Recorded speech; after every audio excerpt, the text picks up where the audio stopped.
Vamos a meternos de lleno en un análisis del poema Homenaje a Pablo Neruda, de Alicia Rosselli Vega. Ajá. Tenemos como fuente principal ese análisis, uno bastante detallado, que intenta, desentrañar esa relación tan compleja de la poeta con Neruda, ¿no? Una relación de admiración, pero también con sus bemoles, por lo que entiendo. Exacto.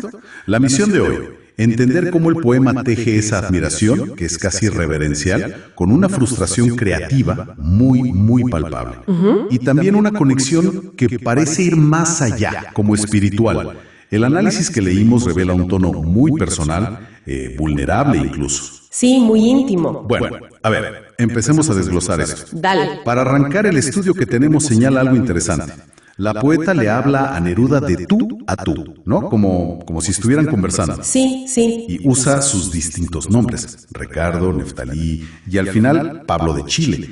El análisis profundiza en esto. ¿Qué nos dice sobre usar esos nombres? Bueno, fíjate, lo que el análisis resalta es que no es solo para mostrar que sabe. Claro. Demuestra una familiaridad muy profunda con su vida, con sus etapas. Y el análisis sugiere que esto sirve para subrayar cómo el nombre literario, Pablo, terminó como que absorbiendo al hombre real. Ajá. Se convirtió en esa figura pública, la que recordaría toda la tierra, ¿no? Y esto es clave, dice el análisis, para entender cómo el poema trata el tema de la identidad del poeta. Ya veo. Y aquí es donde, para mí, se pone la cosa más interesante. El análisis marca una tensión central, Sí. casi el corazón del poema. La llama la influencia paralizante. Uf, qué término. Sí, fuerte. La poeta confiesa, y con una honestidad, que conmueve, que le cuesta horrores escribir sintiendo la sombra de Neruda.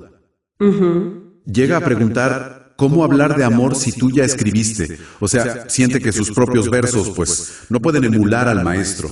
Es una paradoja tremenda, ¿no? La inspiración que también te frena. Exacto. Y el análisis lo presenta como un sentimiento, muy humano, ¿no? Cualquiera que admire mucho a alguien grande puede sentir eso. Claro. Pero, y esto es importante, el análisis no se queda solo en la parálisis. También identifica lo que llama un diálogo con el legado. A ver, ¿cómo es eso?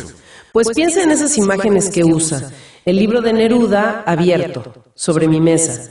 O cuando busca su voz como un eco sordo por la playa desierta. Sí, son imágenes potentes. El análisis interpreta esto no como que está quieta, sino como una búsqueda activa, un intento de conectar, de beber de esa fuente.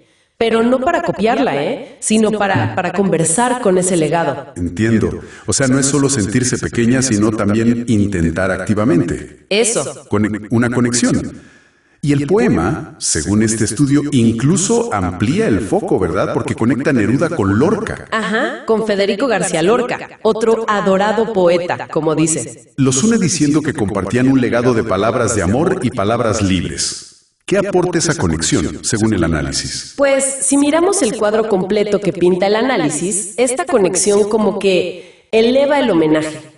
Ya no es solo sobre Neruda como individuo. Al meter a Lorca, el poema se transforma, según esta lectura, en una celebración de la poesía misma. Ah, interesante. Del poder que tiene la palabra para liberar, para amar. Un poder que los dos, Lorca y Neruda, encarnaban, aunque de formas distintas, ¿no? Pero complementarias. Claro, tiene sentido.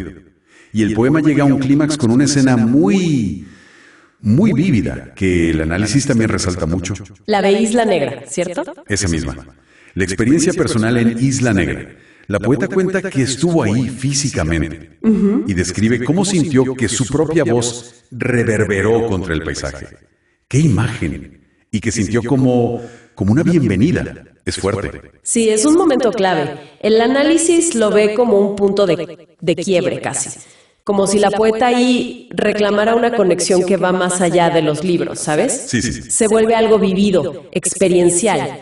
Casi una validación espiritual de su lazo con Neruda. Y ojo, también con su propia voz poética. Claro. Y además, esto refuerza todo el simbolismo que el análisis viene marcando. El mar, tan nerudiano, ligado a la vida, a la muerte, a su presencia constante. ¿Y la voz? El eco.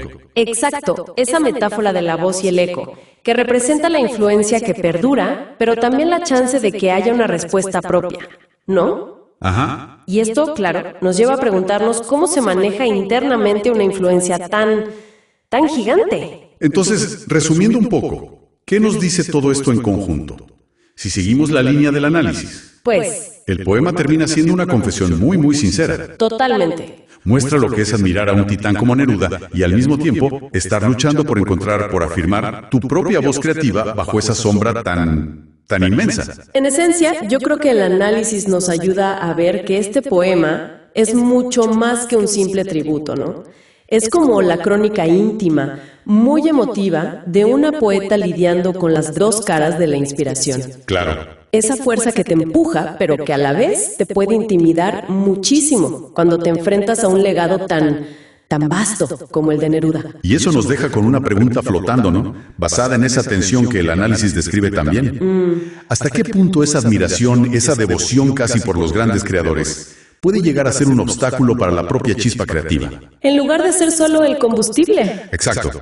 ¿Cuándo deja de inspirar y empieza a pesar demasiado? Una buena idea para seguir pensando.